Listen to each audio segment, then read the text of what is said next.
मुलांना सुट्टी असली की त्यांना काहीतरी चटपटीत असं खायचं असतं, म्हणून असे क्रिस्पी स्प्रिंग रोल बनवले होते.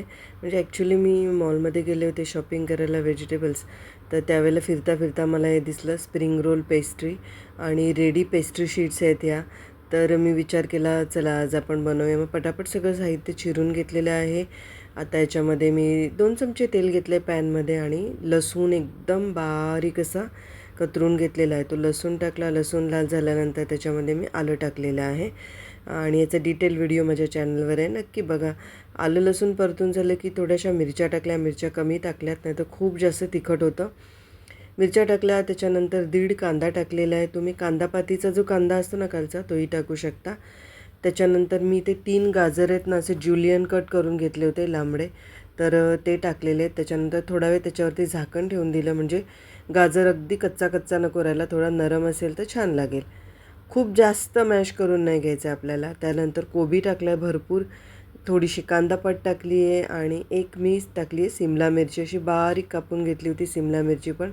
हे सगळं मिक्स करून घेतलं. याच्यानंतर मी याच्यामध्ये हक्का नूडल मसाला जो असतो ना तो टाकलेला आहे. एक नंबर टेस्ट आली होती.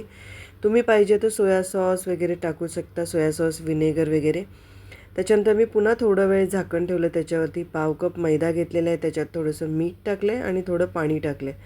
आता थोडंसं घट्ट वाटतं म्हणून मग अजून थोडं पाणी टाकून मस्त अशी गरगरीत पेस्ट बनवून घेतली. आणि ही पेस्ट आपल्याला पाहिजेच आहे, कारण की आपण जे शीट्स आहेत ना मैद्याच्या त्याला म्हणजे पॅकिंगसाठी आपल्याला ते लागणार आहे. कोथिंबीर आणि चवीपुरतं लागेल तेवढं मीठ टाकलं आणि मी जे स्टफिंग बनवलं आहे ते बाजूला थंड करायला टाकलं. तर ह्या पेस्ट्री शीट्स बघा अशा चौकोनी याच्या बनवलेल्या आहेत. थोड्याशा अशा काही फाटल्या होत्या, पण तरी तेलामध्ये एकही फाटली नाही. मी स्टफिंग दाखवते तुम्हाला कसं भरलं आहे ते.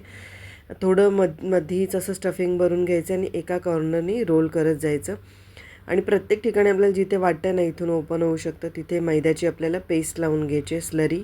ही पेस्ट बघा खूप घट्ट पण नाही आहे, खूप पातळ पण नाही, आणि असे फोल्ड करून छान याचे रोल्स बनवून घेतले. मी आधी सगळे रोल बनवून घेतले आणि कढईत न घेता पॅनमध्ये घेतले, कारण पॅनमध्ये तेल घेतलं ना तर थोडंसं जास्त जागा मिळते. एका वेळेला 4-5 रोल त्याच्यामध्ये मला ॲड करता आले.